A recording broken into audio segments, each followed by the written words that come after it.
ओम नमो भगवते वासुदेवाय। ओम अज्ञानतिमिरणदस्या ज्ञानञ्जनाशलाकया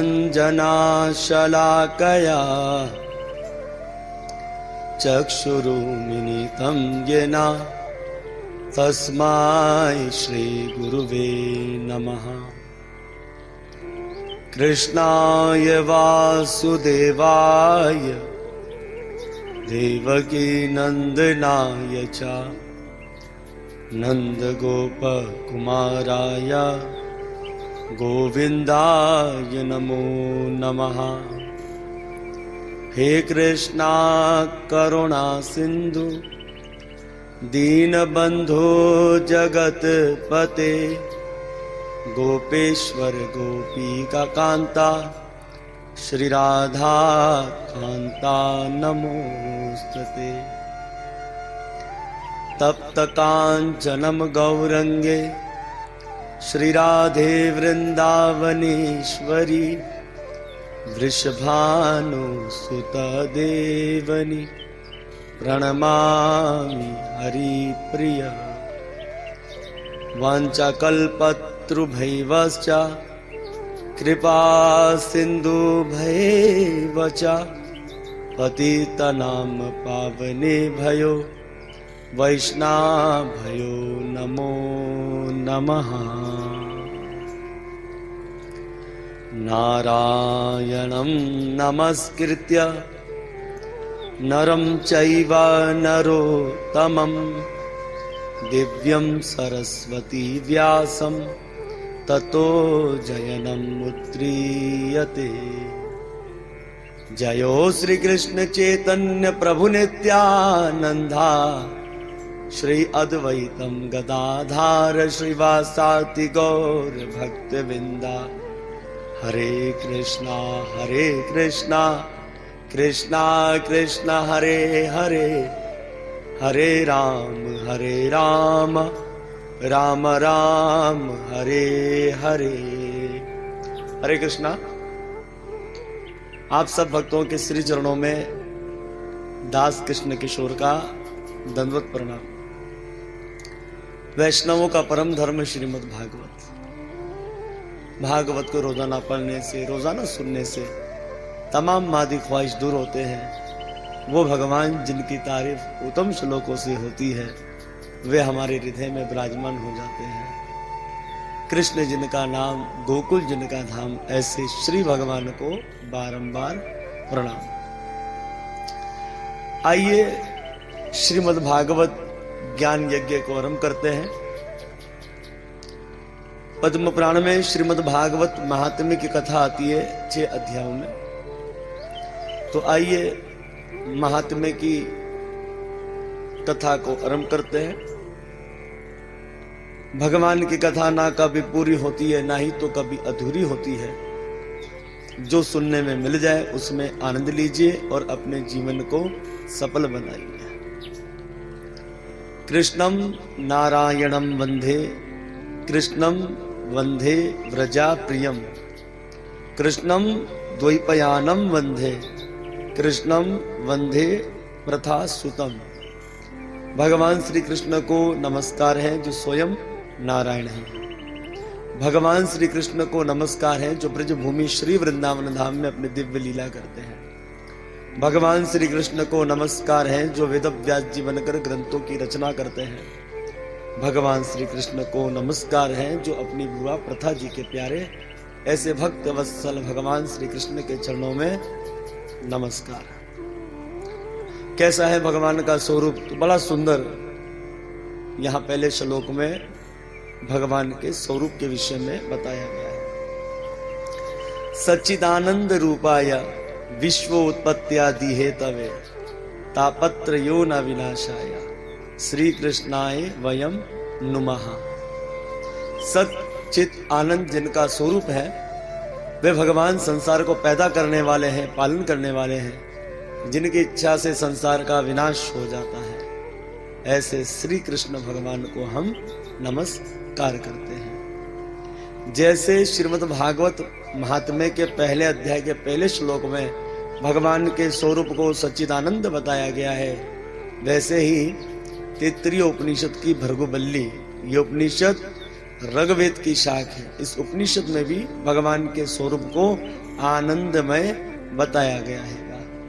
कृष्ण उपनिषद, ये उपनिषद अथर्ववेद की शाख है। इस उपनिषद के मंत्र 1 में लिखा है सच्चित आनंद लक्षणम रामचंद्र, जो सच्चित आनंद से परिपूर्ण है, इसलिए उन्हें राम कहा जाता है। राम का अर्थ होता है आनंद और आनंद का अर्थ होता है राम। इसी उपनिषद के मंत्र 3 में लिखा है यो नंदाहा परमानंदो यशोदा मुक्ति गोहिनी। उसी आनंद में भगवान को यशोदा जी ने अपना पुत्र बना लिया और यशोदा भी आनंदमय हो गई। यानी कि जो जो उनसे जुड़ते जाएंगे वे आनंदमय होते जाएंगे। ऐसे आनंदमय भगवान श्री कृष्ण को हम नमस्कार करते हैं। नारद परिवज्र को उपनिषद, ये उपनिषद भी अथर्ववेद की शाख है। इस उपनिषद के मंत्र 10 में लिखा है जो वैराट है, सूक्ष्म है, सर्वव्यापक है, पर उनका स्वरूप आनंदमय है।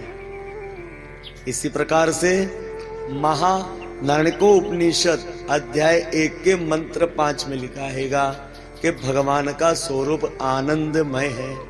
तो हम सब बड़े भाग्यशाली हैं। उन्हीं आनंदमय भगवान श्री कृष्ण की कथा को मैं दास कह रहा हूं और आप सब भक्त इसे श्रवण कर रहे हैं। कथा का आरंभ होता है पावन तीर्थ नैमिषारण्य में। एक समय सौनकादिक 88,000 ऋषि जमा हुए और परम पूज्य श्री सूर्य महाराज जी को ऊंचे आसन पर बिठा दिया। कथा के मुख्य श्रोता श्री शौनक जी श्री सूर्य महाराज जी के चरणों में इस प्रकार से विराजमान है जैसे इन्हें कुछ आता जाता ही नहीं हो। शौनक ऋषि महाज्ञानी है।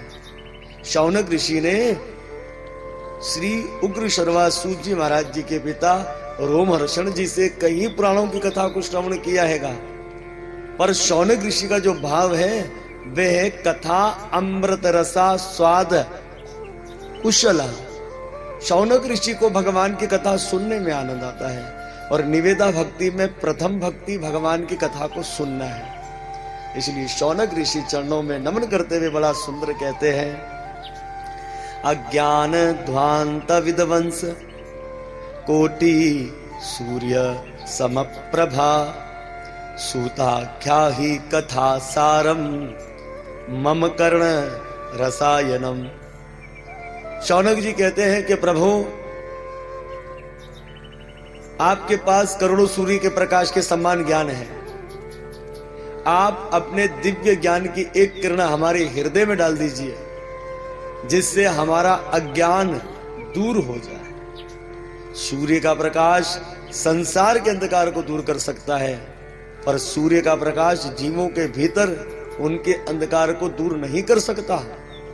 वहां तो केवल आपका दिव्य ज्ञान ही कान के माध्यम से हृदय में जाकर अज्ञान को दूर कर सकता है। हे प्रभु, आप ऐसी कथा कहें जिस कथा के श्रवण करने से वैष्णवों को भक्ति, ज्ञान और वैराग्य की प्राप्ति हो जाए, कलियुग का दोषों से नाश हो जाए। हे प्रभु, चिंता मणिर्लोक सुखम सुरुद्रुहु स्वर्ग संपदम प्रयश्चितो गुरुहु प्रीतो वैंकुटम योगी दुर्लभम। हे प्रभु, यदि चिंतामणि किसी को मिल जाए तो चिंतामणि बड़ी सी बड़ी चिंताओं को दूर कर सकती है। कल्पवृक्ष स्वर्ग का सुख दे सकता है, पर चिंतामणि और कल्पवृक्ष में वे शक्ति नहीं कि भगवान की प्राप्ति करवा दे। यदि सदगुरुदेव महाराज जी की कृपा हो जाए तो अति दुर्लभ भगवान के धाम की प्राप्ति हो जाती है। और वे सदगुरुदेव महाराज जी की कृपा सूर्य महाराज जी आप पर है और आप वे कृपा हम पर कर दीजिए। शौनक ऋषि के दिव्य भाव को देखकर श्री सूर्य महाराज जी बहुत प्रसन्न हुए। सूर्य महाराज जी सब ऋषियों को कहते हैं कि आप सब लोग सावधान हो जाइए, मैं सब शास्त्रों का सार ही आपसे कहने जा रहा हूं। प्यारे भक्तों, जब कोई किसी को कीमती वस्तु देता है तो क्या कहता है देने वाले को, अरे संभल के लेकर जाना, बहुत कीमती वस्तु है। तो आज श्री सूत जी महाराज जी सब शास्त्रों का सार श्रीमद् भागवत कहने जा रहे हैं, इसलिए श्री सूत जी महाराज जी ने सबको सावधान कर दिया है। सूत जी कौन है, इन्हें सूत क्यों कहा जाता है? तो पुराणों में बड़ी सुंदर कथा आती है। एक समय जितने भी जो सूत है, सूत जाति की उत्पत्ति कैसे हुई पहले ये सुन लीजिए आप। पिता इनके क्षत्रिय और मां ब्राह्मण, इससे जो बच्चा पैदा होता है उसे सूत कहा जाता है। ये सूत जो थे ये रथ चलाते थे। आगे चलकर अब रथों का काम नहीं रहा, अब इन्हें बड़ी दिक्कत होती थी। एक समय ये सब सूत जो है श्री वेदव्यास जी के पास गए और वेदव्यास जी से कहा, ए वेदव्यास जी, अब रथ चलाने का काम तो हमारे पास है नहीं, अब हम अपने घर को कैसे चलाएं? उस समय वेदव्यास जी ने उन सबसे कहा, आप सबके पिता क्षत्रिय और मां ब्राह्मण, आप में क्षत्रिय भाव भी है और ब्राह्मण भाव भी है, इसलिए अब आप जो है वो घर घर जाकर पुराणों की कथा किया करें, जो दान दक्षिणा मिल जाए उससे अपनी जीविका चलाइए। इस तरह से भक्तों, इस सूत जाति में इन्होंने कथा करने का काम आरंभ कर दिया। इन सब सूतों में रोमहर्षण जी सूत बड़े बुद्धिमान थे, तो वेदव्यास जी ने उन्हें ही 17 पुराण और महाभारत अध्ययन करवाया था। कथा आती है भागवत में ही, जब बलराम जी नैमिषारण्य तीर्थ में गए तो सब ऋषियों ने तो उनको खड़े होकर सम्मान दिया, पर ये जो थे अपने रोमहर्षण जी सूत जी, ये खड़े नहीं हुए। तो ये बात दाऊ भैया को ठीक नहीं लगी, उन्होंने खुशा घास से इन्हें मार दिया। अब जितने ऋषि थे वो चरणों में गिर गए कि अब प्रभु हमें कथा कौन सुनाएंगे। उस समय बलराम जी ने कहा कि ये जो रोमहर्षण जी के पुत्र हैं ना, जो उग्र शर्वा, अब ये तुम्हें कथा सुनाएंगे। और श्रीमद् भागवत में भी आगे जब सुखदेव गोस्वामी महाराज जी राजा परीक्षित को कथा कह रहे थे, तो ये उग्र शर्वा सूत जी महाराज जी पीछे विराजमान थे, उन्हें पीछे से आगे बुलाया और सबको कहा कि भविष्य में अब ये भागवत करेंगे। तो हम जो भागवत कथा कह रहे हैं आपसे, इसे सूत भागवत कहा जाता है, क्योंकि हम सूत जी महाराज जी के माध्यम से श्रीमद् भागवत कथा को कह रहे हैं। सूत जी महाराज जी के समय ये माइक नहीं थे, तो उस वक्त 88,000 ऋषियों के बीच में कथा कैसे कही होगी श्री सूत जी ने। अगर कोई कहे सूत जी बड़े जोर से कहते थे तो निकट जो बैठा होगा उनकी क्या दशा हुई होगी, और अगर कोई कहे कि आस्ते से कहते तो पीछे वाले को आवाज ही नहीं जाएगी। सूत जी महाराज जी की जो वाणी थी वो वर्षा के समान थी, जैसे वर्षा बरसती है सब जगह एक जैसी बरसती है, ऐसे ही श्री सूत जी महाराज जी की वाणी थी। तो वे ही सूत जी महाराज जी अब हम पर कृपा कर रहे हैं। तो सौनका ऋषि 88,000 ऋषियों के बीच में बड़ा सुंदर श्री सूत जी कहते हैंगे, काल व्याल मुखाग्रास त्रास नृणाक्ष है तवे, श्रीमद् भागवतम शास्त्रम कलोकीरेण भाषितम, कीड़े शुकेन भाषितम। तोता बहुत मधुर कहता है, पर तोता अपनी मनमानी बात नहीं कहेगा, तोता वही कहेगा जो उसे पढ़ाया गया हो, सिखाया गया हो। वेदव्यास जी के पुत्र श्री सुखदेव गोस्वामी महाराज जी अपनी मनमानी बात नहीं कह रहे हैं, उन्होंने भागवत में वही बात कही जो उन्हें परंपरा के द्वारा प्राप्त हुई। श्री सूत जी महाराज जी कहते हैं, ऋषिवरों, काल के मुख में पड़े हुए जीवों के कल्याण के लिए उत्तम मार्ग है श्रीमद् भागवत की कथा। जिस समय राजा परीक्षित ने शिमिक ऋषि के गले में मरा हुआ सर्प डाल दिया, शिमिक ऋषि के बेटा हुए श्रृंगी ऋषि उन्होंने राजा परीक्षित को श्राप दे दिया कि 7 दिन में तक्षनाग काटने से मृत्यु होगी। राजा परीक्षित के 4 पुत्र थे। 4 पुत्रों में जो इनके बड़े पुत्र थे उनका नाम था जनमेजय। तो जनमेजय को राजगद्दी पर बिठाकर श्री परीक्षित महाराज जी गंगा जी के शुक्र ताल पर चले गए। परीक्षित महाराज जी के कल्याण के लिए श्री सुखदेव को स्वामी जी श्रीमद् भागवत कथा कहने की तैयारी कर रहे थे तो देवतागण अमृत का कलश लेकर आए। देवताओं ने सुखदेव को स्वामी जी से कह दिया कि हमने सुना है कि ये परीक्षित 7 दिन में मरने जा रहे हैं और आप इन्हें श्रीमद् भागवत कथा सुनाने जा रहे हैं। हे प्रभु, हम ये स्वर्ग का अमृत लेकर आए परीक्षित के कल्याण के लिए। ये स्वर्ग का अमृत आप परीक्षित को पिला दीजिए जिससे परीक्षित अमर हो जाए। और जो श्रीमद् भागवत कथा आप परीक्षित को सुनाने जा रहे हैं ये कथा आप हमें सुना दीजिए। देवताओं के मुख से इस प्रकार से सुनकर श्री सुखदेव को स्वामी जी ने देवताओं को डांट दिया, अरे ठगियों, मैं तो तुम्हारे आते ही समझ गया। ना तो हमने आपको बुलाया और ना ही तो परीक्षित ने बुलाया। बिना बुलाए बिना आह्वान किए स्वर्ग का अमृत लेकर आ गए। अरे देवताओं, तुम जिज्ञासु बनकर आते तो मैं कथा तुम्हें सुनाता, तुम तो सौदागर बनकर आ गए। और सौदा भी तो बराबर की वस्तु का हो। तुम्हारा ये स्वर्ग का अमृत कांच और मेरा भागवत अमृत मणि। तुम्हारा ये अमृत पुण्यों को नाश करता है, मेरा भागवत रूपी अमृत पुण्यों को जागृत करता है। तुम्हारा स्वर्ग का अमृत ऊपर से नीचे फेंक देता है पर मेरा हरि कथा अमृत नीचे से ऊपर लेकर जाता है। तो तौल में पल्ला भारी भागवत का ही रहा। श्रीमद् भगवत गीता के 9वें अध्याय के 21वें श्लोक में भगवान श्री कृष्ण कहते हैं, हे अर्जुन, जब कोई स्वर्ग में जाता है, स्वर्ग में जब उसके पुण्यों का नाश हो जाता है तो उसे पुनः मृत्यु लोक में आना पड़ता हैगा। इस प्रकार से श्री सुखदेव को स्वामी जी ने श्रीमद् भागवत के योग्य परीक्षित को ही चुना और देवताओं को तुच्छ समझा और उन्हें भगा दिया। सारे देवता निराश होकर ब्रह्मा जी के पास गए और सुखदेव को स्वामी जी की शिकायत कर दी।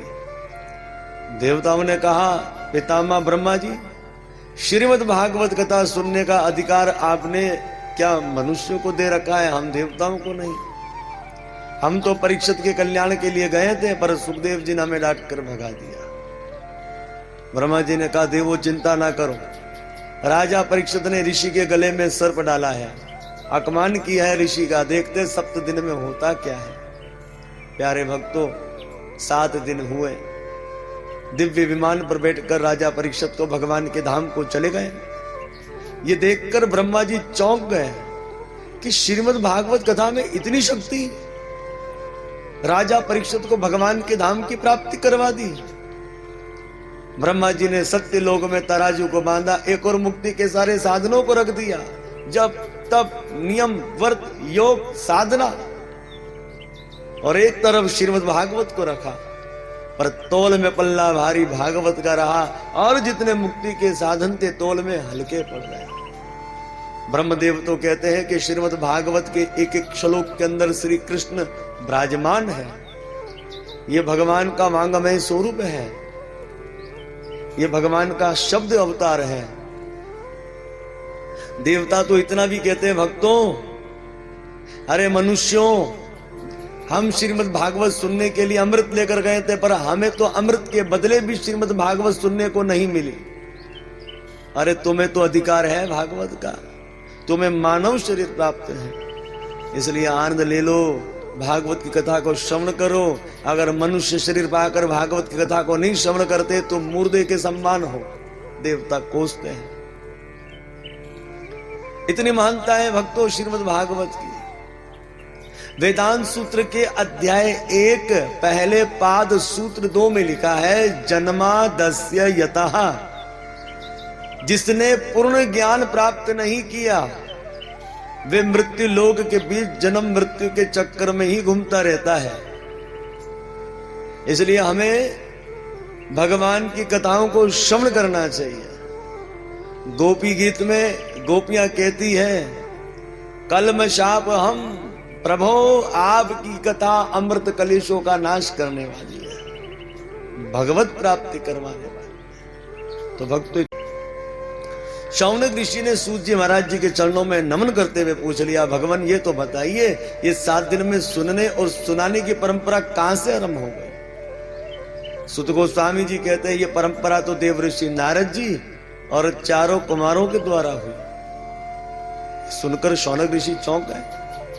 देव ऋषि नारद जी 2 घड़ी से अधिक तो कहीं टिकते नहीं है, वो 7 दिन तक कथा सुनने कहां बैठ गए, और 4 कुमार हरि शरणम भजन में मस्त रहते, वो कहां सुनाने बैठ गए।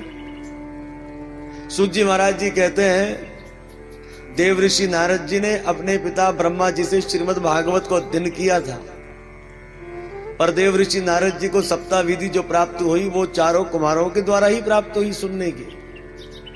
एक समय 4 ऋषि सत्संग की इच्छा से नीचे आए। ध्यान पूजन तो एकांत में हो सकता है, पर कथा एकांत में नहीं हो सकती, क्योंकि वक्ता को श्रोताओं की जरूरत पड़ती है, तभी सत्संग होगा।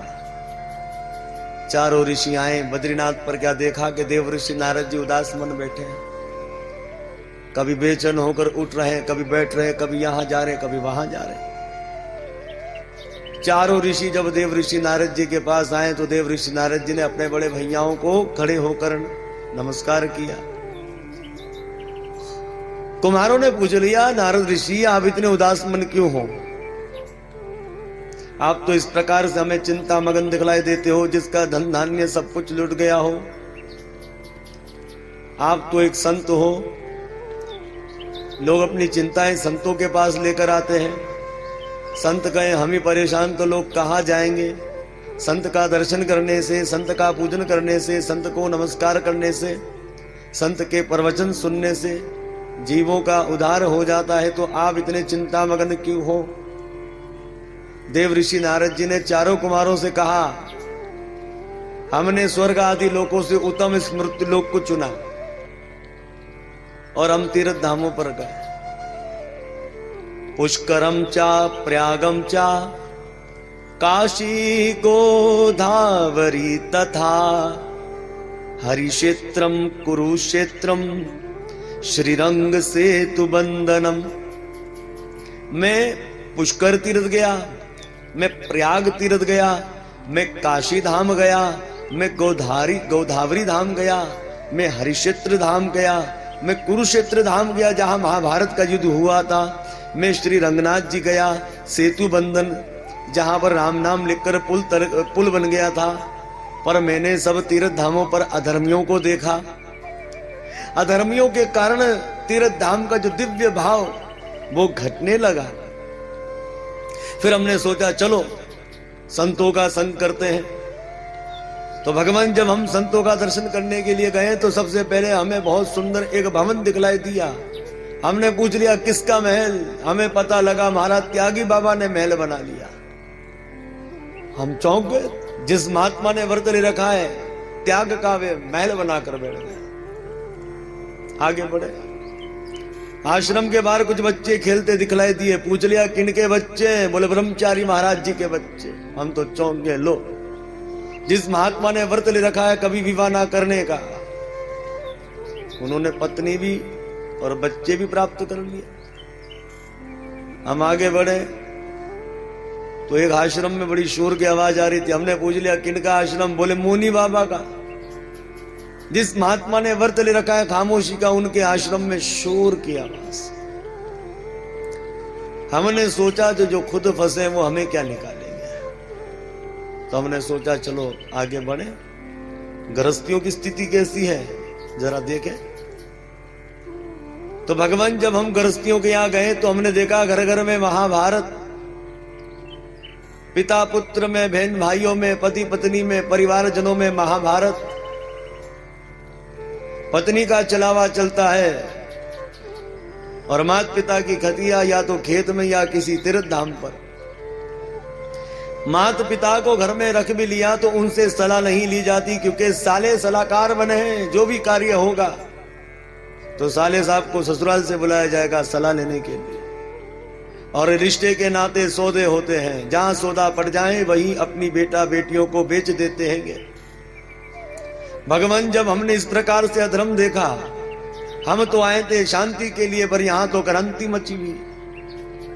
अब अपने मन को तसल्ली देने के लिए हम श्री धाम वृंदावन गए। वृंदावन में यमुना जी के किनारे हमने क्या देखा कि एक सुंदर युवती यमुना जी के किनारे बैठी है और उसकी गोद में दो बूढ़े पुरुष बेहोश पड़े हैं। कुछ स्त्रियां उसे मोरपंख चामर से हवा कर रही है।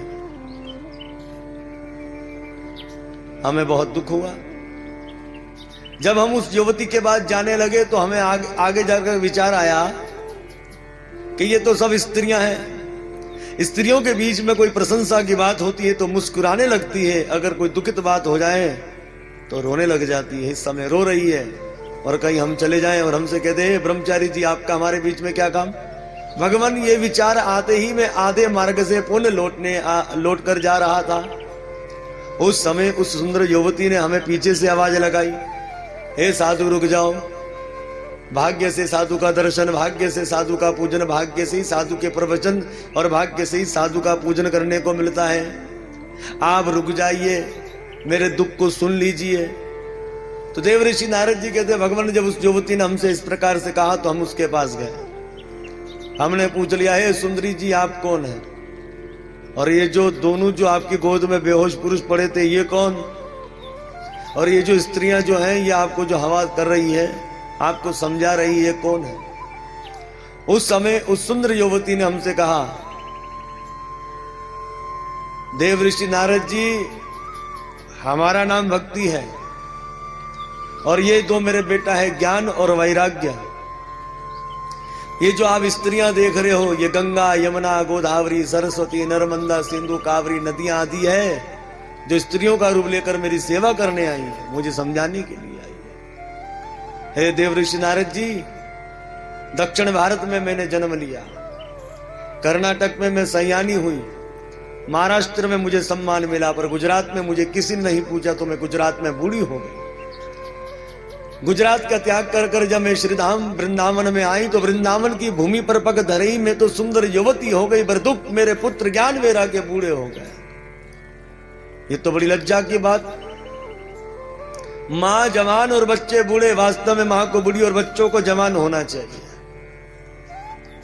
अब तो मैं सोच रही हूं इदम स्थान परित्यज्य विदेशम गम्यते मया, मैं विदेश में चली जाऊंगी वृंदावन का त्याग कर कर।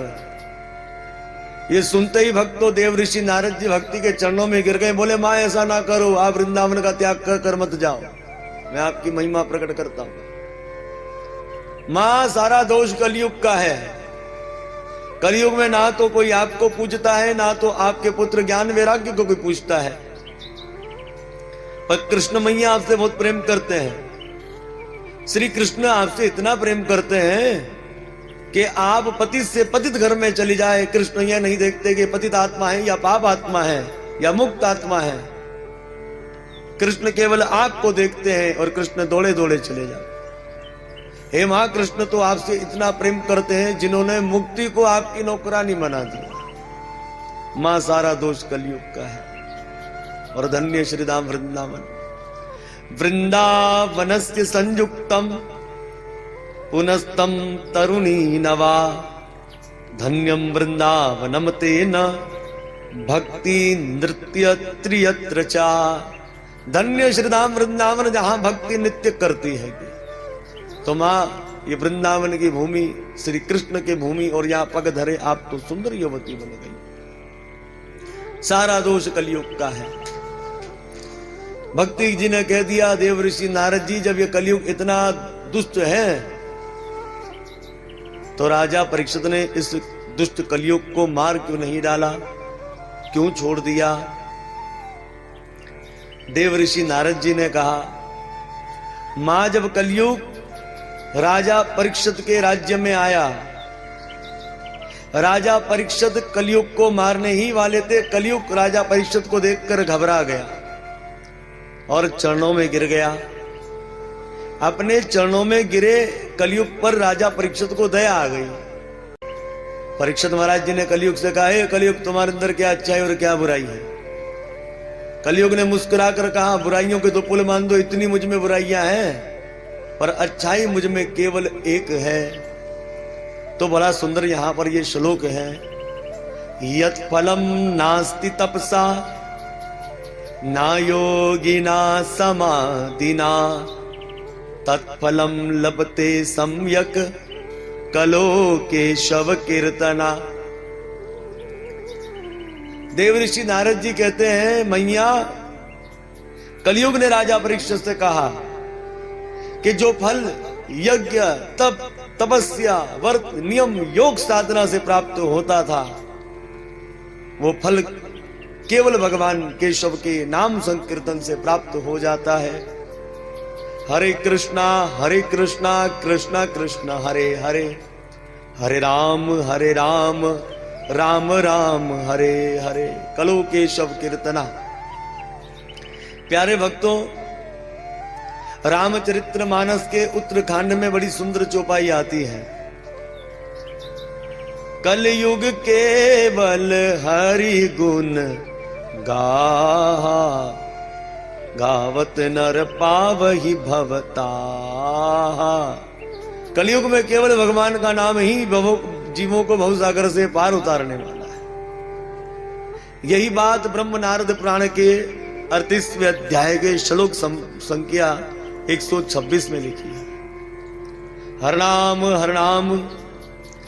नाम मेव केवलम कलो नास्तिव नास्तिव गति अन्यथा। कलयुग में केवल भगवान का नाम ही जीवों को भवसागर से पार उतारने वाला है और भगवान के नाम के अन्यथा कोई मार्ग नहीं जो कलयुगी जीवों का उद्धार कर सके। इसी प्रकार से गरुड़ पुराण के अर्चा कांड के अध्याय 223 में लिखा है, कीर्तना देवा कृष्णस्य महाबंधनम परीत्यते। कलयुग में श्री कृष्ण का नाम ही जीवों को भवसागर से पार उतारने वाला है। कलयुग के मनुष्य भगवान श्री विष्णु की पूजा नहीं करेंगे, उन सबका विश्वास पाखंड में बढ़ जाएगा। श्री सूत जी महाराज जी कहते हैं, ऋषिवरो, ये कलिकाल दोषों से भरा हुआ है, किंतु इस दोष पूर्ण युग में एक महान गुण भी है। वे गुण है भगवान श्री कृष्ण का नाम संकीर्तन। सतयुग में जो फल ध्यान से मिलता था, त्रेता युग में जो बड़े बड़े मंत्रों के जप करने से मिलता था, द्वापर में जो फल बड़ी बड़ी सेवा से मिलता था, और कलिकाल में भगवान के गुण, लीला और नाम संकीर्तन से वे सब फल प्राप्त हो जाते हैं। इसी प्रकार से पद्म पुराण के स्वर्गा कांड में अध्याय का नाम है नाम कीर्तन की महिमा। यहां भी बड़ा सुंदर वर्णन दिया गया हैगा। मनुष्य श्री विष्णु के उत्तम नाम का जप करके संपूर्ण मंत्रों के जप का फल पा लेता है। भगवान के सामने ऊंचे सुर में उनके नाम का कीर्तन करते हुए नित्य करने वाला मनुष्य गंगा आदि नदियों के जल की भांति सारे संसार को पवित्र कर देता है। उस भक्त के दर्शन करने से, संपर्श करने से, उसके साथ बात करने से और उसके प्रति प्रेम भाव रखने से मनुष्य ब्रह्मत्या आदि पापों से मुक्त हो जाता है। इसमें थोड़ी भी संदेश की बात नहीं है, मतलब शक की बात नहीं है। जो श्री हरि के सामने करताल आदि बजाकर मधुर सुर में उनके नाम का कीर्तन करता है, उसने ब्रह्मत्या आदि पापों को मानो ताली बजाकर भगा दिया हो। श्री कृष्ण का नाम सब तीर्थों में परम तीर्थ है। जिन्होंने श्री कृष्ण नाम को अपनाया है वे पृथ्वी को तीर्थ बना देता है। जगत गुरु भगवान श्री कृष्ण ने स्वयं ही अपने नाम में अपने से भी ज्यादा शक्ति स्थापित कर दी है। इसीलिए हरि नाम की शरण लेकर भगवान की भक्ति करनी चाहिए। प्रभु अपने पुजारी को तो पीछे रखते हैं, किंतु नाम जप करने वाले को छाती से लगाए रखते हैंगे। हरि नाम रूपी महान वज्र पापों के पहाड़ को भी नाश करने वाला है। अहो, संसार के लोग भाग्य दोषों से वंचित हो रहे हैं, क्योंकि वे नाम उच्चारण से मुक्ति देने वाले श्री भगवान का भजन नहीं करते हैं। स्त्रियों को छूने से, उनसे बात करने से जिनके शरीर में रोमांच हो जाता है, यानी कि शरीर के बाल खड़े हो जाते हैं, श्री कृष्ण का नाम लेने पर नहीं, वो तो मलिन है, गंदा है और अपने कल्याण से वंचित है। जो जितेंद्रिय पुरुष अपनी इंद्रियों को काबू करने वाला, पुत्र शोक आदि में रोता रहता हैगा, किंतु श्री कृष्ण के नाम अक्षरों का कीर्तन करते हुए नहीं रोता, वे तो मूर्ख है। जो लोग जीवा पाकर भी श्री कृष्ण के नाम का जप नहीं करते, वे तो मोक्ष तक पहुंचने के लिए सीढ़ी पाकर भी नीचे गिर जाते हैं। नारद पुराण पूर्व भाग प्रथम पाद अध्याय 37 में लिखा है, भगवान विष्णु के भजन की महिमा।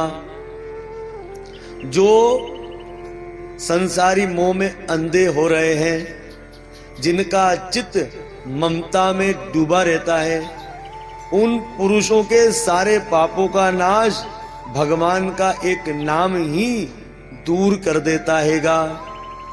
इसी प्रकार से वराह पुराण के 140वें अध्याय में लिखा हैगा, भगवान के मंदिर में संकीर्तन करने से एक चंडाल और एक ब्रह्म राक्षस का उद्धार हो गया था।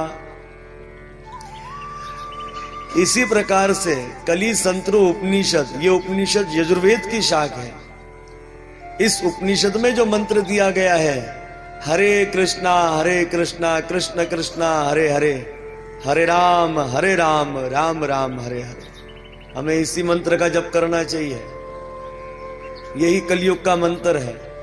इसमें 16 अक्षर बताए गए हैं और वैदिक मंत्र है। ये मंत्र अनादिकाल से भक्तों ऐसा ही हैगा।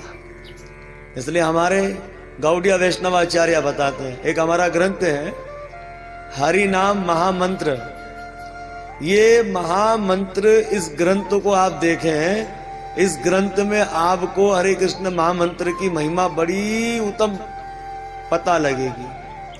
और यहाँ पर हमारे वैष्णव आचार्यों ने बता दिया है कि अनादिकाल से ये महामंत्र हरे कृष्ण कृष्ण कृष्ण हरे हरे, हरे राम राम राम हरे हरे, अनादिकाल से ऐसे कहते हैं कि हरि अनंत हरि कथा अनंता। जैसे भगवान अनंत है, वैसे भगवान का नाम अनंत है और भगवान की कथा भी अनंत हैगी। इसी प्रकार से श्री चैतन्य चरितमृत के आदि लीला अध्याय 17 श्लोक संख्या 22 में लिखा है, कली काले नाम रूपे कृष्ण अवतार, नाम होइते हाय सर्व जगत निस्तार। इसलिए कलयुग में श्री कृष्ण ही नामा प्रभु बनकर आते हैं, श्री कृष्ण ही चैतन्य महाप्रभु बनकर आते हैं और श्री कृष्ण ही नामा अवतार बनकर आते हैं और जीवों का उद्धार करते हैं। इसलिए भक्तों, कलयुग में जो सरल मार्ग बताया गया हैगा वो है श्री कृष्ण नाम संकीर्तन। इसी में जीवों का कल्याण होगा। तो अब बड़े बड़े यज्ञ तप करने की हमें आवश्यकता नहीं है। खूब भगवान की कथा भागवत को श्रवण करो, खूब हरे कृष्ण महामंत्र का जप करो और बड़े बड़े योग साधना करने की आवश्यकता नहीं है, सबका उद्धार हो जाएगा। और हम पर महाप्रभु की विशेष कृपा हुई। श्रीमद् भगवद गीता के 4 अध्याय में जो 7-8 श्लोक आते हैं ना, यदा यदा ही धर्मस्य, तो वहां पर क्या आता है कि भगवान कहते हैं कि दुष्टों का विनाश करने के लिए और भक्तों की रक्षा करने के लिए अवतार लेते हैं। पर चैतन्य महाप्रभु ने तो दुष्टों का भी उद्धार कर दिया और भक्तों का तो वैसे ही उद्धार करते हैं। तो हमें शिक्षा लेनी चाहिए। हम पर महाप्रभु की विशेष कृपा हुई, जिन्होंने हमें नामा प्रभु दे दिया है। इसलिए नामा प्रभु को हमें अपनाना चाहिए। बोलते हैं नाम ही नामी से मिलाएगा, तो नाम महामंत्र यही हमें नाम ही से मिलाएगा, श्री कृष्ण से मिलाएगा। हमें तुरंत नामा प्रभु को अपना लेना चाहिए, तुरंत हरे कृष्ण महामंत्र को जप करना चाहिए। शीला प्रभुपाद जी तो बड़ा सुंदर कहते हैं कि जो लोग बड़े बड़े तत्वों का उपदेश देते हैं उनके चरणों में गिर जाओ। हे महात्मा, आप बहुत तत्व ज्ञान को जानते हैं, पर इस तत्व ज्ञान को एक और कर दीजिए, आप नामा प्रभु को स्वीकार कर लीजिए, आपका भला होगा, आप हम पर कृपा कीजिए।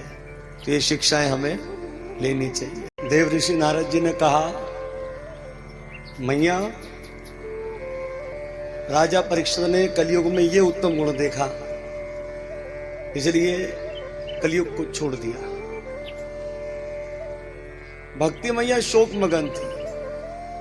देव ऋषि नारद जी के दिव्य प्रवचनों को सुनकर भक्ति का शोक दूर हो गया। भक्ति मैया कहती है, जयति जगति माया यस्य काया धवस्ते वचन रचन में कम केवलम चकल्ये ध्रुवपदमपि यातो यत्कृपातो द्रयोहम सकल कुशल पात्रम ब्रह्मपुत्र नतोस्मि। भक्ति जी कहती है, देव ऋषि नारद जी, आपकी ही कृपा से कयादु नंदन प्रहलाद 5 साल की आयु में आचार्य बन गए। आपने ही ध्रुव जी को मंत्र दिया और 5 साल की आयु में ध्रुव जी ने वे पद प्राप्त कर लिया जो दूसरे को मिलना दुर्लभ है। हे देव ऋषि नारद जी, मेरे बालकों पर भी तो कृपा कीजिए। देव ऋषि नारद जी ने भक्ति से कहा, मां कृष्ण को छोड़कर चले थोड़ी गए।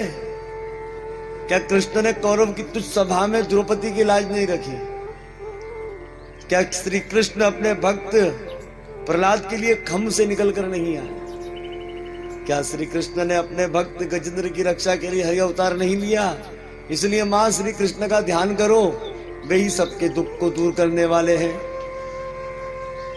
देव ऋषि नारद जी कहते हैं, भक्ति को इस प्रकार कहने के बाद हमने वेद मंत्रों का उच्चारण किया और कहा, उठो ज्ञान, उठो वैराग्य। पर बूढ़े और कमजोर होने की वजह से नहीं उठते थे। उपनिषदों का पाठ किया, गीता के श्लोकों को बार बार उच्चारण किया। गीता के श्लोकों को सुनने से ज्ञान वैराग्य में चेतना आती थी, पर बूढ़े और कमजोर होने की वजह से पुनः बेहोश हो जाते थे। उस समय आकाशवाणी हुई, नारद बिना सत्कर्म के नहीं जागेंगे, सत्कर्म करने के लिए किसी साधु पुरुष की खोज करो। भगवान आकाशवाणी भी अधूरी हुई। आकाशवाणी ने हमसे ये नहीं कहा कि वे सत्कर्म कौन सा है। आकाशवाणी ने हमसे ये नहीं कहा कि वे साधु पुरुष कौन से हैं। भगवान, हम तो चिंता मग्न थे भक्ति को लेकर, पर आकाशवाणी ने तो हमें और भी चिंता मग्न कर दिया। उसके बाद हम जिस साधु के पास जाते, कहते भक्ति का शोक कैसे दूर हो, ज्ञान वैराग्य जो बूढ़े हो गए हैं कैसे जवान हो, उनकी बेहोशी कैसे खुले। पर किसी ने हमारे प्रश्नों का उत्तर नहीं दिया। कोई कान में उंगली डालकर बैठ गया, किसी ने कहा कि हमारा मौन वर्ते करने लगे। इसी चिंता में भगवान घूमते घूमते हम बद्रीनाथ आए और बद्रीनाथ में इसी चिंता में हम डूबे गए। चारों ऋषि हंसने लगे, नारद इतनी सी बात के लिए तुम चिंता करते हो, इसका उपाय हमारे पास है। देव ऋषि नारद जी ने कहा, भगवान जल्दी बताइए। कुमारगणों ने कहा, इसका उपाय है श्रीमद् भागवत की कथा। देव ऋषि नारद जी कहते हैं, भगवान श्रीमद् भागवत कथा तो हमने भी अपने पिता से श्रवण की है। जब वेद सुना दिया, उपनिषद सुना दिया, इससे ज्ञान वैराग्य नहीं जागृत हुए तो भागवत से कैसे जागृत हो सकते हैं? भागवत भी तो वेद का अंश है। उस समय भक्तों चारों ऋषियों ने कहा, श्रीमद् भागवत वेद का अंश है, लेकिन श्रीमद् भागवत वेद का पत्ता नहीं है। वेद की डाल नहीं है, श्रीमद् भागवत वेद का पका हुआ फल है। आम कितना मीठा होता है, आम के पेड़ का पत्ता भी मीठा होता है, आम के पेड़ की लकड़ी भी मीठी होती है। अब इतनी मीठी थोड़ी होती कि आम के जैसा मुकाबला कर ले। अब कोई कहे दिसंबर में आम खाना है तो दिसंबर में आम तो नहीं मिलने वाला है। कोई कहे वो कथा में सुना है, पत्ता भी मीठा होता है, लकड़ी भी मीठी होती है। भाई मीठा होता है लेकिन आम जैसा मीठा थोड़ी होता है। गन्ने के रस से चीनी बनती है, मिठाइयां चीनी से बनेगी, गन्ने के रस से नहीं बनेगी। दूध से घी बनता है, पूरी घी में सिकेगी, दूध में नहीं सिकेगी। इस तरह श्रीमद् भागवत वेद का फल है। ये सुनकर देव ऋषि नारद जी प्रसन्न हो गए। देव ऋषि नारद जी ने कहा प्रभु आप कथा कीजिए यहां बद्रीनाथ। उस समय चारों ऋषियों ने कहा बात सुनिए, ये बद्रीनाथ है, यहां ज्ञान नहीं हो सकता क्योंकि ध्यान की भूमि है, नीचे चलिए। तो बद्रीनाथ से नीचे हरिद्वार है। देव ऋषि नारद जी चारों ऋषियों को लेकर हरिद्वार आ गए। गंगा के किनारे सुंदर 4 बड़े बड़े आसन बनाए। सब ऋषियों को वहां निवेदन दे दिया गया। जो गृहस्थी ऋषि थे वे अपनी पत्नी बच्चों के संग आए, जो ब्रह्मचारी ऋषि थे वे अपने शिष्यों को लेकर आए, और जो आमतौर पर वहां गृहस्थी लोग थे वे भी अपने परिवार सहित उस ज्ञान यज्ञ में आए। गुलाल उड़ाया गया, शंख बजाए गए, नगाड़े बजाए गए और जय घोष हो रही है, गंगा मैया की जय, हरिद्वार धाम की जय, श्रीमद् भागवत ज्ञान यज्ञ की जय। और जो नहीं आए उन्हें भृगु ऋषि बनाकर लेकर आ गए। चारों ऋषि आसन पर बैठ गए और सबने श्रोताओं को कहा, सुनने वालों को, कि हम आपको श्रीमद् भागवत कथा कहेंगे, जिस कथा को श्री सुखदेव को स्वामी महाराज जी ने राजा परीक्षित से कहा था। इस कथा को सदैव सुनना चाहिए। सदा सेव्य श्रीमद् भागवती कथा यस्य श्रवण मात्रेण हरिचितम समाश्रते है। सुनने से भगवान चित्त में आकर बैठ जाते, इसलिए सदैव श्रीमद् भागवत कथा को सुनना चाहिए। थोड़ी ही देर में पीछे से सुंदर कीर्तन की आवाज आई, श्री कृष्ण गोविंद हरे मुरारी, हे नाथ नाथाय वासुदेव। सबने देखा कि भक्ति उस पंडाल में थाता थैया कर नाचने लगी। जो भक्ति शोक मगन थी वह प्रसन्न होकर नाच रही है, और जो उनके पुत्र ज्ञान वैराग्य बूढ़े हो गए थे वे जवान हो गए। भक्ति देवी ने चारों ऋषियों के चरणों में नमस्कार किया। भक्ति जी ने कहा, हे ऋषिवरों, आपने सबको यहां पर आसन दे रखा है, मैं कहां जाकर विराजूं? उस समय चारों ऋषियों ने कहा, भक्ति देवी, जितने श्रोता यहां पर विराजमान है उन सबके हृदय में जाकर बैठ जाओ, पर अकेली मत जाना, अपने पुत्रों को लेकर जाना, ज्ञान वैराग्य। जो लोग भागवत कहने और सुनने की इच्छा को जागृत करते हैं, भक्ति उनके हृदय में आकर बैठ जाती है, उन्हें शक्ति प्रदान करती है। देव ऋषि नारद जी गदगद हो गए कि श्रीमद् भागवत की कथा ने भक्ति के शोक को दूर कर दिया, और ज्ञान वैराग्य जो बूढ़े हो गए थे, बेहोश थे, वो जागृत हो गए। देव ऋषि नारद जी ने चारों ऋषियों के चरणों में नमस्कार करके कहा, भगवान, श्रीमद् भागवत कथा से किसी जीव का उद्धार हुआ? चारों ऋषि मुस्कुराने लगे। नारद, तुम तो जीवित प्राणी के लिए पूछते हो, श्रीमद् भागवत कथा ने तो ऐसे जीव का उद्धार कर दिया जिसने अपने जीवन में पाप के अन्यथा कभी पुण्य ही नहीं किया हो, और पाप करने के कारण अकाल मृत्यु प्राप्त हो गई, प्रेत बन गया, ऐसे पापी प्रेत का श्रीमद् भागवत ने उद्धार कर दिया। अरे जीवित प्राणी जो सुन ले उसकी उतनी बात ही छोड़ दीजिए। देव ऋषि नारद जी ने कहा, भगवान कैसे उस जीव का उद्धार हुआ, आप हमें ये कथा सुनाइए।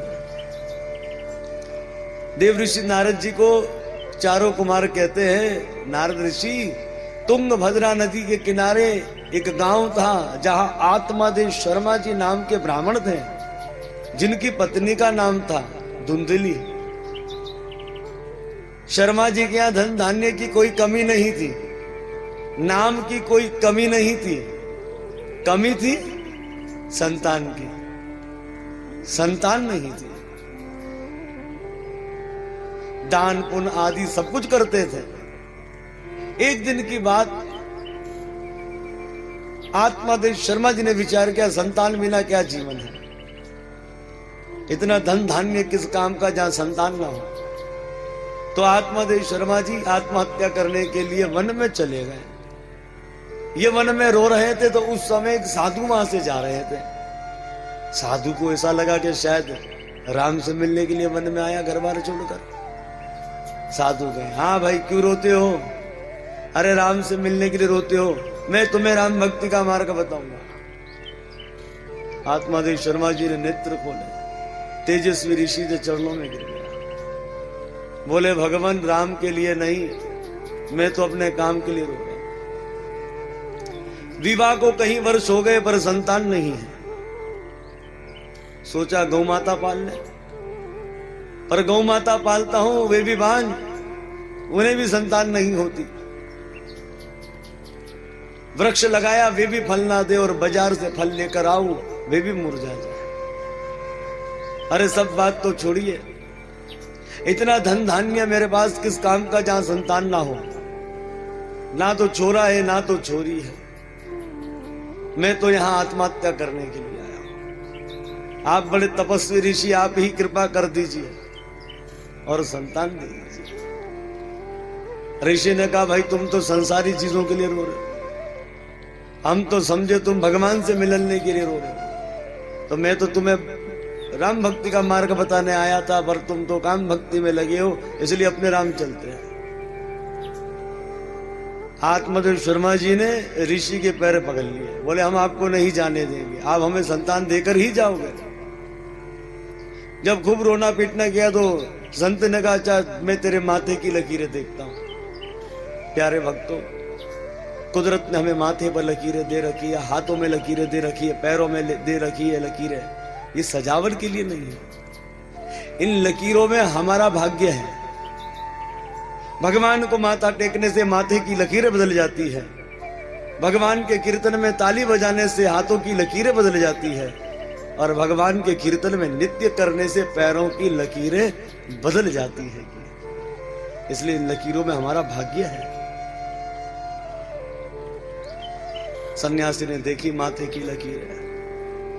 सन्यासी जी ने कह दिया, संसार झूठा, कोई किसी का पुत्र नहीं, कोई किसी की पुत्र नहीं, कोई किसी की पत्नी नहीं, कोई किसी के माता पिता नहीं, कोई किसी के बंधु सखा नहीं। संसार झूठा है, नाशवान शरीर है। संतों का संग करना चाहिए, भगवान की कथाएं श्रवण करनी चाहिए, भगवान के भक्त बन जाना चाहिए, घर का त्याग कर देना चाहिए, वन में रहना चाहिए। आत्मादेव शर्मा जी ने कहा, महाराज ये सारी बातें हमें भी आती है, हम भी जाति से ब्राह्मण हैं। काम की बात बताओ कि हमारे भाग्य में संतान है कि नहीं। उस समय सन्यासी ने जी ने कहा, एक नहीं 7 जन्मों तक तुम्हारे यहाँ संतान का कोई योग नहीं है। अब तो आत्मादेव शर्मा जी ने संत की जोर से पैर पकड़ लिया। बोले, दे रहे हो के नहीं? बोले, नहीं है भाग्य में। बोले, दे रहे हो के नहीं? बोले, नहीं है भाग्य में। तो आत्मादेव शर्मा जी ने कह दिया, ठीक है, मैं आपके चरणों में सर पटक पटक कर आत्महत्या कर लूंगा, और आत्महत्या का पाप आपको लगेगा। संत ने कहा, भैया आत्महत्या आप करो, पाप मुझे क्यों लगे? तो आत्मादेव शर्मा जी ने कहा, हम तो इस जन्म के लिए रो रहे थे, आपने तो 7 जन्मों की फाइल को खोल दिया। अब तो मैं मर भी सकून से नहीं सकता, इसलिए लाओ मुझे संतान दो, नहीं तो मैं आत्महत्या करूंगा आपके चरणों में। संत ने कहा, ठीक है, रोना धोना बंद कर, ये ले फल सेब का, तेरी पत्नी को खिला देना, गर्भवती हो जाएगी। अब तो ये संत के सामने उछल कूद करने लगा। दौड़कर अपनी पत्नी से गया, हाजी सुनती हो, अब तो हमारा भाग्य भी जागृत हो गया है, तू गर्भवती होगी, ये साधु ने मुझे फल का प्रसाद दिया है, इसे खा ले। पत्नी के मन में कपट भरा पड़ा था। पत्नी जी ने कह दिया, ठीक है, साधु का प्रसाद है, स्नान आदि कर कर शुद्ध होकर खाऊंगी। इसने कह दिया, हाँ खा लेना। बोले, हाँ खा लूंगी। चले गए। एक दिन धुंधली की सहेली आई। अब धुंधली ने अपनी सहेली को सारी बातें बता दी। ना जाने मेरे पति देव ये फल कहां से लेकर आ गए, इस फल को मैंने खा लिया, अगर मैं गर्भवती हो गई तो गर्भवती स्त्री ना आ सकती है, ना जा सकती है, ना गा सकती है, ना नाच सकती है। और तो और कहीं अगर डाकू कहीं चोरी करेंगे, डाकू आ जाएं, सब तो भाग जाएंगे, मैं कहां भागूंगी। अरे सुखदेव जैसा अगर कोई पेट में बच्चा आ गया, 12 वर्षों तक पेट में रहेगा तो मेरा क्या होगा। अगर बच्चे का जन्म हो जाए और बच्चा नंगड़ा पैदा हो तो पूरे जीवन मेरा उससे संभालने में चला जाएगा। और तो और बहना, बच्चे जो मलमूत्र कर देते हैं उसकी दुर्गंध भी मुझे ठीक नहीं लगती। इस तरह अपनी सहेली को अपना दुख बता दिया। इस बात को भक्तों महीना हो गया, उस फल को उसने खाया नहीं और फल मुरझाता नहीं था। उसी गांव में धुंधली की छोटी बहन थी, मिलने आ गई एक दिन, और इसने अपनी छोटी बहन से भी पूरी कथा सुना दी। ना जाने तुम्हारे जीजा जी ये फल कहां से लेकर आ गए, अगर मैं इस फल को खा लूं, गर्भवती हो जाऊं तो मेरा क्या होगा, और मुझे चिंता ये सता रही है, फल तो मैंने खाया ही नहीं, गर्भवती तो हुई नहीं। अरे तेरे जीजा जी को पता लग गया, वो तो मुझे घर से निकाल देंगे। छोटी बहन ने कहा, चिंता क्यों करती हो, मेरे 1 महीने का गर्भ है, जैसे ही मेरे संतान होगी मैं तुम्हें दे दूंगी, और तुम्हारे दामाद तो वैसे ही लालची हैं। और रही बात, ये फल अपनी गाय को खिला दे, किसी को पता नहीं लगेगा, और ये भी पता लग जाएगा संत झूठे हैं कि सच्चे की, बच्चा गाय से हो जाएगा। और तुम अपने पति के सामने पेट में कपड़ा भरकर नाटक करना आरंभ कर दो। समय आने पर जब मैं अपना बच्चा तुम्हें दे दूंगी, मौका पाकर तुम अपने पति से कह देना कि मुझे तो दूध नहीं आता, मेरी बहन के यहां पुत्र हुआ था, मैं मर गया, कहो तो उसे घर में लेकर आ जाऊं, तो जब तू मुझे बुलवा लेगी तो मैं बच्चे को दूध पिलाती रहूंगी। इस तरह से धुंधली की छोटी बहन उसी कपट भरी बातें बताकर चली गई। अब यहां पर एक बड़ी खास बात, वो ये, अगर ये अपने पति के सामने कपड़ा पेट में फंसाएगी तो क्या पति को पता नहीं लगेगा, कैसे हो सकता है ये। तो यहां पर हमें शिक्षा लेनी चाहिए। जिस समय स्त्रियां गर्भवती होती थी तो सूत्र का भवन में चली जाती थी। जैसे रामायण में शोक भवन आता ना, कई जी नाराज होकर शोक भवन में चली गई, दशरथ जी समझ गए हमसे नाराज। देखा जाए तो हमारे सत्य सनातन धर्म में बड़ी ही मर्यादा है। लड़ने झगड़ने के भी अलग कमरे होते हैं। सूत्र का भवन में भी स्त्रियां अलग रहती थी। जब गर्भवती हो जाती थी पति से दूर रहती थी ताकि संतान धार्मिक पैदा हो। इस तरह से जब आत्मादेव शर्मा जी उन्हें मिलने आते थे तो पेट में कपड़ा होता था, वो देखते थे हाँ भाई प्रसाद असर कर रहा है। समय आने पर छोटी बहन के यहाँ पुत्र का जन्म हुआ। उसने अपने पति देव के द्वारा उस बच्चे को अपनी बड़ी छोटी बहन के यहाँ पुत्र का जन्म हुआ। उसने अपने पति देव के द्वारा उस बच्चे को अपनी बड़ी बहन धुंधली के यहाँ पहुंचा दिया।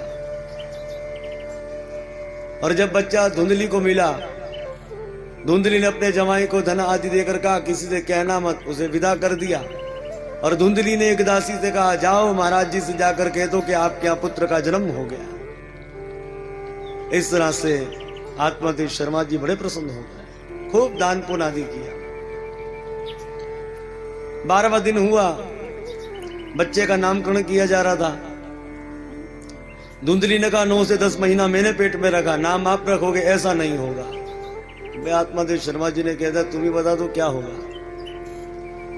बोले मैं इसका नाम रखूंगी। बोले रख लो।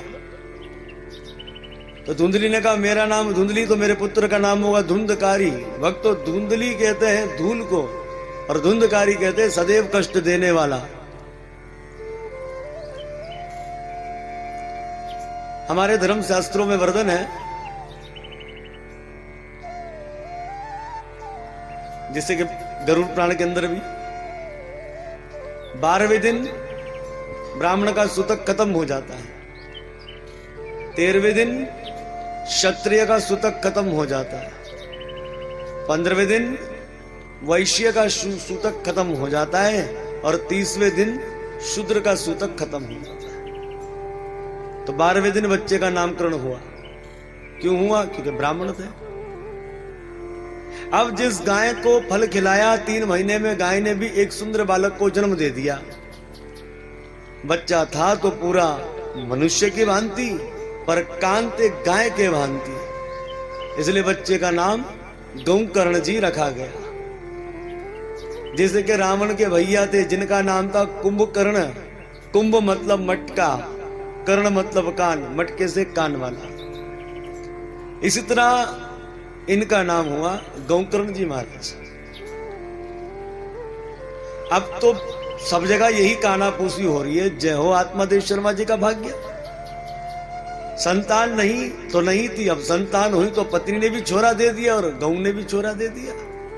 अब तो दूर दूर से लोग उस बच्चे को देखने के लिए आ रहे हैं। समय आने पर जब दोनों बच्चे बड़े हुए तो उन्हें गुरुकुल में भेजा गया। गौकर्ण महाराज जी तो विद्वान पंडित बने, पर धुंधकारी बना चोर। एक दिन धुंधकारी ने अपने पिता से कहा धन दो। अब इतना धन लेता था, इतना खर्चा करता था। अब तो पिताजी ने कहा मैं तुझे एक फूटी कौड़ी नहीं दूंगा। इसने पिताजी को पीटा और जितने बर्तन ठीक रहे थे घर के वो ले जाकर बेच दिए। अब तो आत्मादेव शर्मा जी परेशान हो गए, रोने धोने लगे और पुनः आत्महत्या करने के लिए जा रहे हैं। पहले आत्महत्या क्यों करने जा रहे थे? बोले संतान नहीं थी। अब आत्महत्या क्यों करने जा रहे हैं? बोले नालायक बच्चा पैदा हो जाएगा। इसलिए हमारे संत कहते हैं जननी भक्त जन जो नहीं तो बांझरे जो। हे बच्चे को जन्म देने वाली औरत, अपने पेट से अगर जन्म देना ही है तो भक्त को जन्म देना, नहीं तो पूरी जिंदगी बांझ रहना। इस तरह से जब आत्मादेव शर्मा जी आत्महत्या करने के लिए जा रहे थे, उस समय गौकर्ण महाराज जी ने कहा पिताश्री, आत्महत्या करने से अच्छा है कि आत्मा राम भजेतम, भगवान का भजन करो, भगवान के भक्तों का संग करो और भगवान की कथाओं को श्रवण करो, इसमें कल्याण होगा। सुंदर ज्ञान का उपदेश देकर पिताजी को वन में भेज दिया। आत्मादेव शर्मा जी ने संतों का संग किया। आत्मादेव शर्मा जी संतों का संग कर कर भगवान की कथाओं को श्रवण करते थे। समय आने पर आत्मादेव शर्मा जी ने अपने पंच भौतिक शरीर का त्याग कर दिया और यहाँ घर में धुंधकारी, धुंधली और गौकर्ण महाराज जी हैं। एक दिन धुंधकारी ने अपनी मैया से कहा, बता पिताजी ने जो धरती में जमीन में धन का गला गाड़ा था कहाँ है? बोले बेटा नहीं है। तो इसने अपनी माँ को पीटना आरंभ कर दिया। अब तो गला दबा दिया, ऐसा गला पकड़ लिया महाराज। धुंधली ने सोचा ये तो मुझे ऐसे ही मार देगा, इस दुष्ट से अपना पिंड छुड़ाना चाहिए। धुंधली ने कहा बेटा अभी रात्रि हो रही है, सवेरा होने दे, मैं तुझे बताऊं कि धन का गड़ा कहां जमीन में है। तो धुंधकारी ने कह दिया बता देना, नहीं तो मैं तुम्हें मार दूंगा। धुंधली सारी रात करवट बदल रही है, चिंता कर रही है, क्योंकि धन का तो कोई गला था ही नहीं। तो धुंधली को जब चिंता में नींद नहीं आ रही थी, अच्छा चिंता में भी नींद नहीं आती और चिंतन में भी नींद नहीं आती। चिंतन में यदि नींद नहीं आए तो कोई शरीर को कष्ट होने वाला नहीं, अगर चिंता में नींद नहीं आ रही है तो आप चिता पर जाने वाले हो। सारी रात इसे चिंता हो रही थी, रात्रि में एक कुएं में जाकर इसने आत्महत्या कर ली। सवेरे जब गौकर्ण जी को पता लगा तो अपनी मां का अंतिम संस्कार आदि किया। एक दिन की बात है कि गौकर्ण महाराज जी ने कहा, भैया अगर आपकी आज्ञा हो तो मैं तीर्थ यात्रा पर चला जाऊं। धुंधकारी ने कहा हाँ चला जाओ। तो गौकर्ण महाराज जी नमन कर कर चले गए तीर्थ यात्रा पर। यहां धुंधकारी, क्योंकि घर खाली हो गया है और खाली मकान में ही कब्जा होता है, भूत प्रेत भी खाली मकान पर कब्जा करते और भगवान भी खाली मकान पर ही कब्जा करते हैं। खाली मकान हो गया, अकेला था घर में, 5 वेश्याओं को लेकर आ गया। हमारे वैष्णव आचार्य कहते हैं ये वेश्या नहीं, 5 विषय हैं, रूप, रस, गंध, संप्रश और शब्द। ये 5 विषय हैं जो कि वैश्या है। आंखें रूप मांगती है, जीभा रस मांगती है, नासिका सुगंध मांगती है, कान शब्द मांगते हैं और त्वचा संप्रश मांगती है। ये 5 विषय हैं जो कि 5 वैश्या जिसे कहा गया है। इसलिए हमारे परम पूज्य परदादा गुरु सरस्वती ठाकुर जी कहते हैं, इन 5 विषैले सांपों के दांतों को तोड़ दो। बोले इससे क्या होगा? बोले अरे सर्प का जहर दांत के अंदर होता है, जब तुम इन सर्पों के दांतों को तोड़ दोगे, सर्प डसना नहीं छोड़ते, डसेंगे पर जख्म हो जाएगा, जहर नहीं होगा। तो कैसे इनके दांत तोड़े? बोले भगवान के भक्तों का संग करो, हरे कृष्ण महामंत्र का जप करो, भागवत गीता इन ग्रंथों को श्रवण करो, तब जाकर इन सर्पों के दांत टूटेंगे। इस तरह से धुंधकारी 5 वेश्याओं को लेकर आ गया। धुंधकारी चोरी करता था और सारा धन भक्तों वेश्याओं को लाकर देता था। एक दिन राजा के यहां बहुत बड़ी चोरी करी, वेश्याओं को धन दे दिया।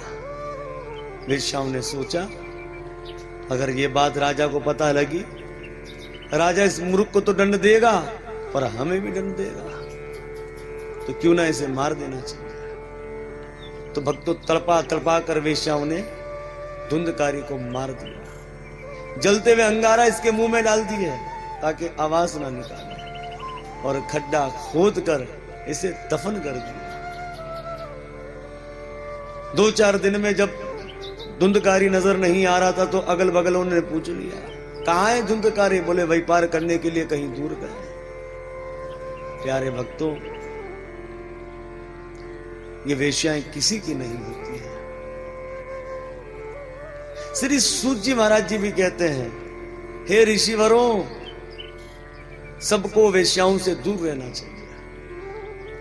ये वेश्याएं पहले मीठी मीठी बातों में पुरुषों को अपनी ओर आकर्षित करती हैं, धन को छीनती है और धन के बाद बचा क्या?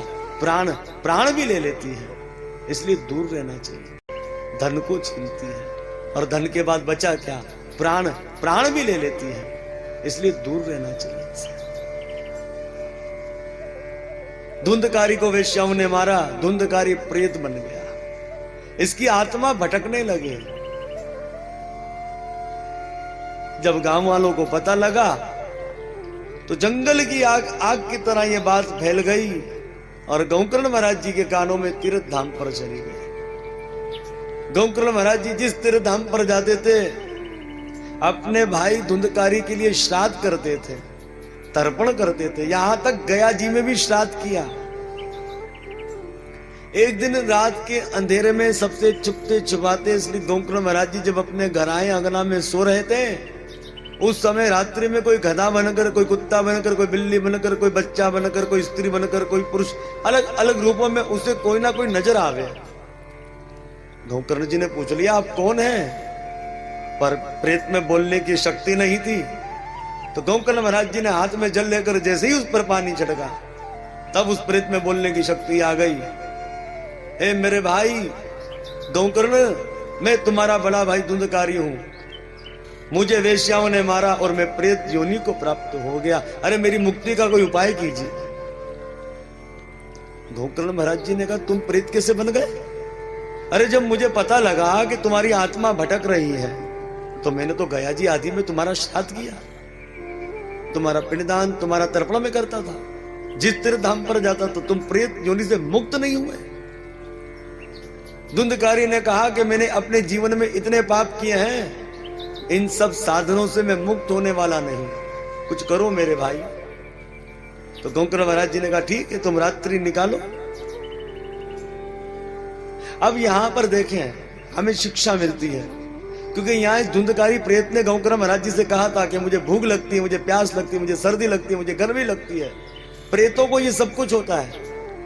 ऐसा भी वर्णन बताया गया है, जब कोई बेमौत मरता है तो बुरे प्रेत उसे अपने पास ले लेते हैं। और नारायण बलि से क्या होता है? नारायण बलि से उसे बुरे प्रेतों से हटाकर अच्छे प्रेतों में डाल दिया जाता है।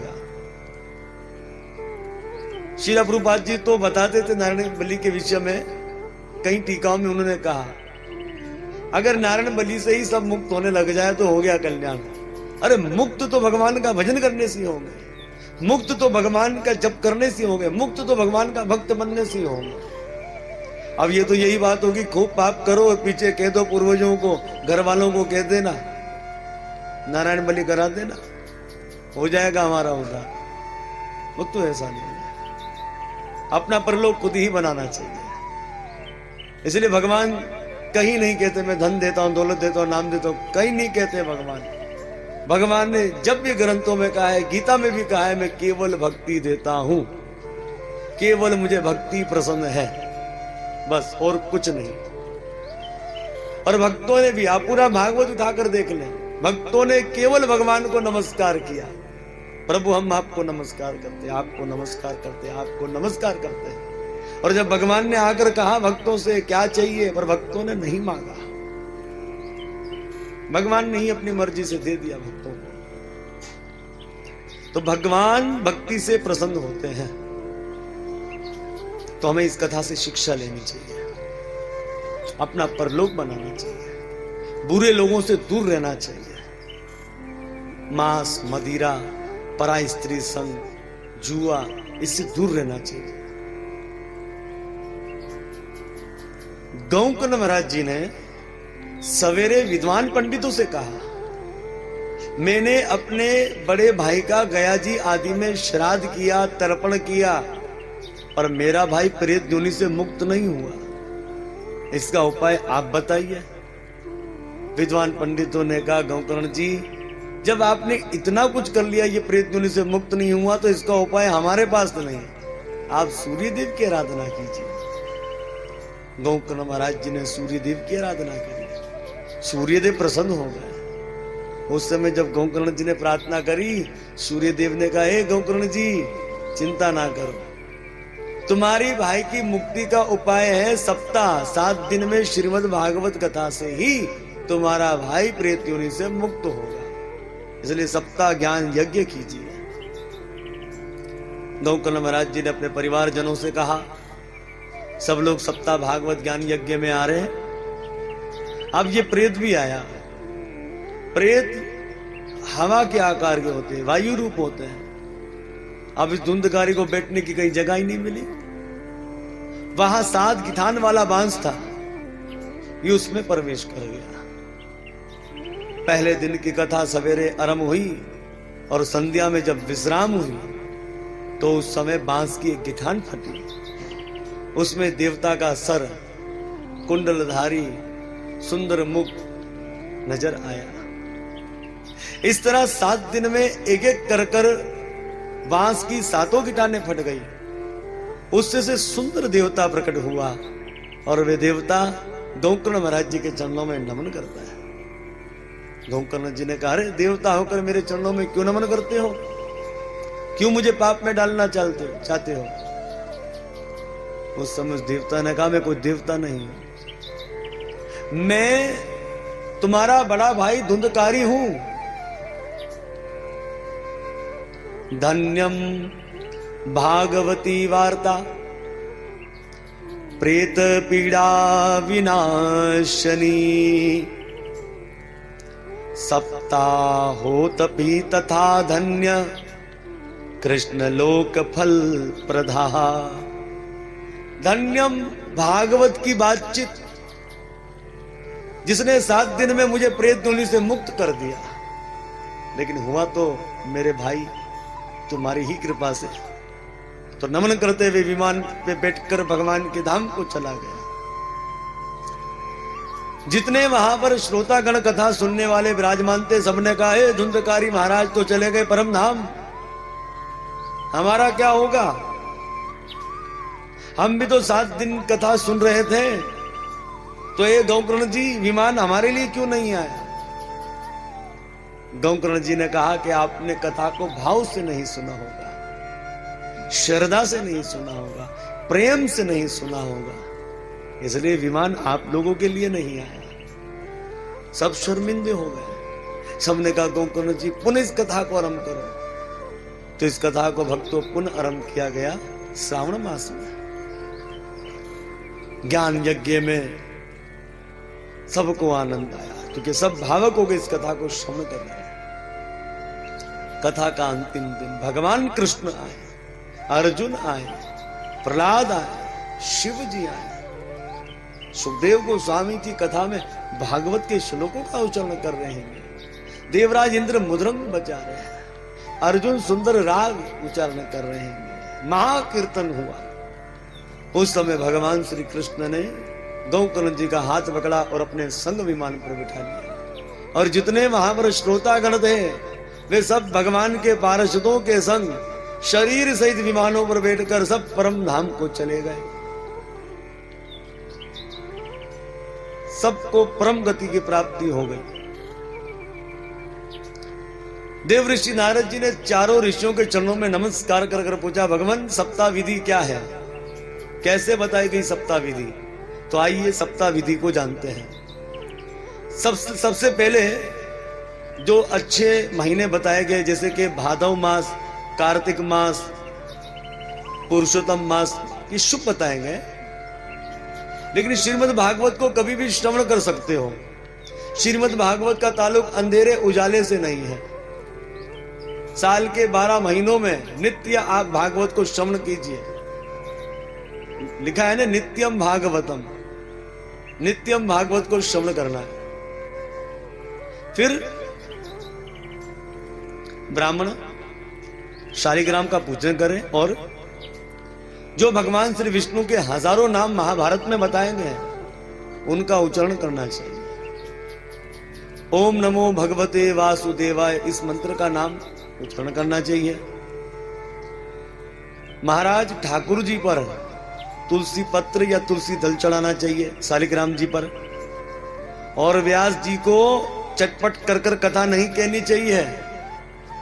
जो व्यास पीठ पर विराजमान होते हैं व्यास, उन्हें कथा को बड़े सरलता से कहना चाहिए, ताकि सबको कथा समझ में आए। नहीं तो व्यास जी को भी दोष लगता है। तो ये बात भी बड़ी ध्यान देने वाली है।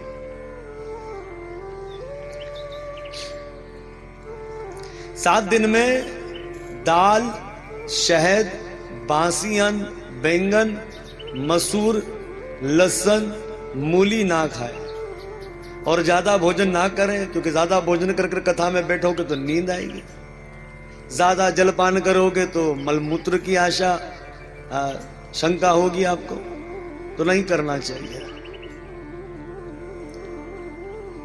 अब यहां पर जो बड़ी सुंदर बात बताई गई है,